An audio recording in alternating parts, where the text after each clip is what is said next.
Putin बोले जंग में जीत हमारी होगी। नाटो ने यूक्रेन को हथियार देने का वादा किया। जेलेंस्की ने चीनी राष्ट्रपति को पत्र लिखा।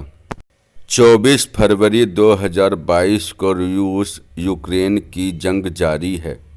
इस बीच रूस के राष्ट्रपति व्लादिमीर पुतिन का कहना है कि जंग में जीत उनकी ही होगी। सेंट पीटर्सबर्ग में मिलिट्री फैक्ट्री वर्कर्स को संबोधित करते हुए उन्होंने कहा, जंग में हमारी जीत पक्की है, मुझे इस बात पर कोई डाउट नहीं है। उन्होंने कहा, इस जंग में रूसी लोगों की एकजुटता, हमारे सैनिकों का साहस और वीरता, साथ में मिलिट्री इंडस्ट्री सेक्टर का काम इस जंग में हमें जीत दिलाएगा। इस दौरान उन्होंने सैनिकों और डिफेंस सेक्टर में काम करने वालों की हौसला अफजाई भी की। सोवियत सेना की 80वीं वर्षगांठ के मौके में पर पुतिन सेंट वर्ष के दौरे पर गए हुए थे। पहले इस शहर को लेनिनग्राद नाम से जाना जाता था। 80 साल पहले 1942 में द्वितीय विश्व युद्ध के दौरान हिटलर के आदेश पर जर्मन सेना लेनिनग्राद के दरवाजे पर पहुंच गए थे और इस शहर में भारी तबाही मचाई थी, लेकिन रूसी सेना ने लेनिनग्राद पर अपनी जीत दर्ज करा ली थी। यूक्रेन को सपोर्ट की ज़रूरत है।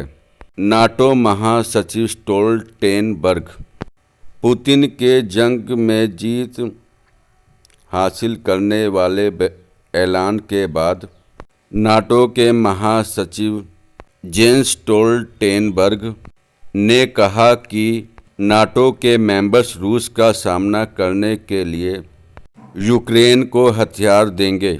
स्विट्जरलैंड के दवोस में हो रही वर्ल्ड इकोनॉमिक फोरम की बैठक में स्टोल्टेनबर्ग ने कहा, यूक्रेन को हथियार और सपोर्ट की ज़रूरत है। अगर हम शांतिपूर्ण समाधान चाहते हैं तो हमें आज यूक्रेन को हथियार देने ही होंगे। यही शांति लाने का एकमात्र तरीका है। जंग रोकने में चीन की मदद चाहते हैं जेलेंस्की।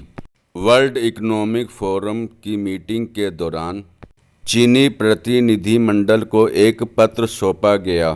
ये पत्र यूक्रेन के राष्ट्रपति वोलोदिमीर जेलेंस्की ने चीन के राष्ट्रपति शी जिनपिंग से जंग के मुद्दे पर चर्चा करने के लिए लिखा।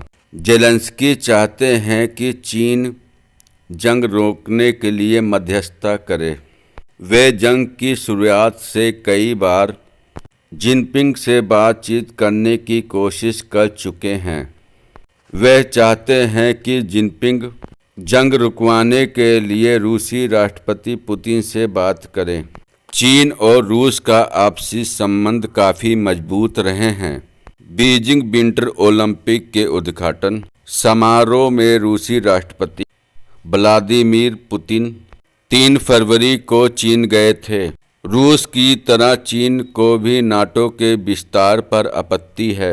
चीन रूस के साथ मिलकर पश्चिम लोकतंत्र के ग्लोबल मॉडल को कमज़ोर करने के लिए साथ काम कर सकते हैं। ये बताता है रूस चीन साथ खड़े हैं।